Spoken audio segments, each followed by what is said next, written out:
Já, Saga, til hamingju með sigurinn. Þakka þér fyrir. Var þetta ekki geggjað? Þetta var alveg geggjað. Segðu mér bara strax, hvernig fannst þennan hest?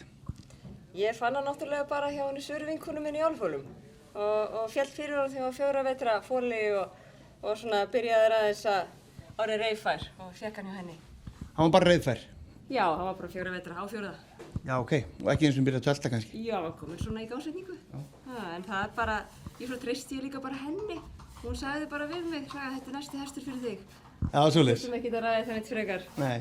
Og hérna, tókstu við þjálfun þá strax? Já, þá fekk ég hann bara í bæinn og við erum búin að vera saman síðan. Hann er núna 11. vetri. Já, vá, þetta er langtíma vinna og... Þetta er bara svo hjónaband. Lýstu honum, já, þetta er svo hjónaband. En lýstu honum svona fyrir mér og okkur, hvernig karakter er hann?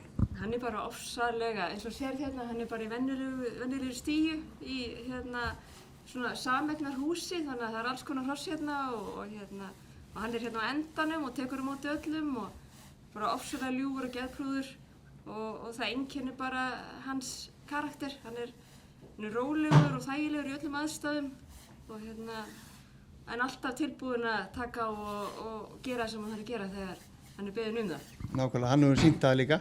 Þú ert búin að segja þetta 4 sinnum eða ekki? 4 sinnum. Við sem sagt, unnum 2018 og 17 og 18. Svo tók ég mig frí frá deildinni, 19. Og svo byrjaði ég aftur í fyrra og núna í ár. Þannig að þetta eru 4 skipti á 5 árum. Já, það er bara gríðilega gott sko. Þá var hann 7 vetra hann vann fyrst. Já. Það er geggjað. En hérna, hvernig byggir upp þjálfunum? Tekur þú snemma inn eða hvernig tekur inn?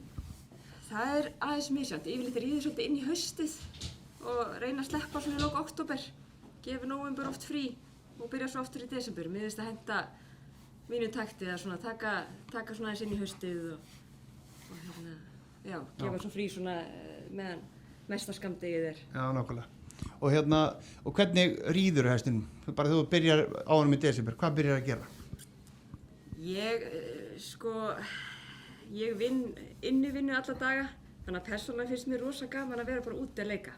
Og ég er svona svolítið eins og útigangsrossinn, það þarf svolítið að reka mig inn. Já, þannig að þú vilt vera bara úti í veðrinu og njóta. Já, færðin náttúrulega í vetur er búin að vera dálítið erfið að það er búin svolítið hart.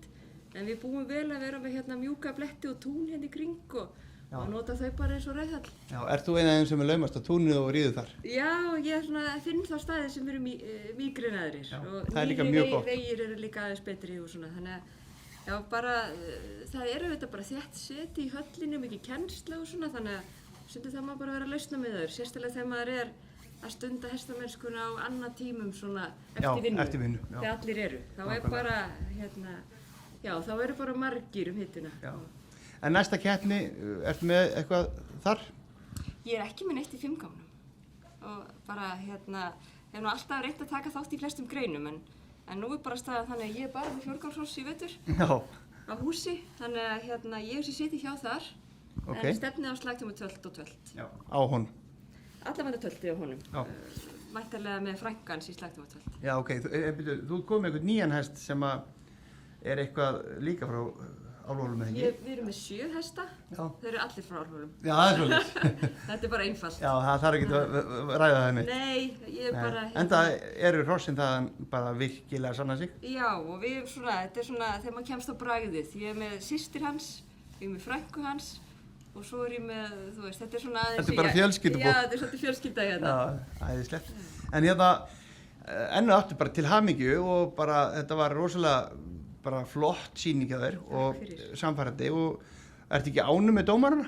Mjög, mikið samræmi og þetta var alltaf ekkert auðvelt að vera með 8 hesti í úrslitum en ég get ekki betur séð á samræminu og tölunum að þeir hefðu bara staðið sér frábærlega. Já, og það voru rosalega margir, já, eins og alltaf,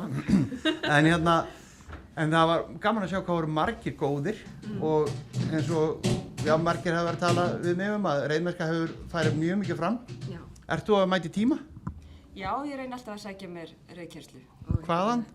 Bara hérna og þaðan, eftir hvað býst fyrir sinni. Okay. Ég hef pröfað margt, en þessa stundin er ég með Heklu Katarínu sem liðsþjálfara hjá mér í mínu liði og hún er alveg frábær. Ok, þannig að hún er að hjálpa þér aðeins með. Já, hún er núna. Er þá aðalega vera stillingar eða ásetja, hvað er svona verið að fara í mest með þig núna? Það er alltaf gott að rifja allt upp og fer eftir hvar maður er staddur í þjálfunartímanum. Fyrir þetta mót erum við auðvitað bara að fara við smáatriði en svo leyfir maður sér á öðrum árstímum að fara meira í grunninn og vera að vinna svona forvinnu og undirbúning fyrir stóra átökin. Nákvæmlega. Þannig að það er svona bara eftir hvaða takti maður er. Já, en þú sem knapi ertu með brjálað keppnisskap. Ég hef svolítið keppnisskap. Það er bara, annars væri maður ekki að þessu ennþá á gamalsaldri. Verður þú brjáluð og klúrar einhverju? Nei, alls ekki. Ég hef bara alltaf verið að reyna að gera mitt besta. Já. En auðvitað þarf keppnisskapið að, þú veist, ég vil kannski segja keppnisskapið að vera árangurstrifin. Já. Þú veist, hafa eitthvað markmið með þjálfuninni. Þú hefur komin í úrslit, veistu einhvern á vellinum eða sérðu áhorfendurinn, ertu bara í sóni? Ég er bara í sóninu. Já. Ég er bara að hugsa bara hvernig okkur gengur Já. og hvað við ætluðum að gera og ég er ekki að hugsa neitt. Er þetta geggja gaman? Mér finnst það. Já. Mér finnst það rosa gaman og sérstaklega ef maður er með góða hest. Já, það skiptir öllum máli. Og þegar maður er með svona hest eins og hann sem við erum búin að vera lengi saman og þekkjum hvort annað vel, að þá erum við bara að hugsa hvort annað. Hann er að hlusta á mig og ég og hann og hitt skiptir ekki máli. Nákvæmlega. Herru, enn og aftur til hamingju og takk fyrir spjallið. Takk sem Gangi þér vel. Takk fyrir.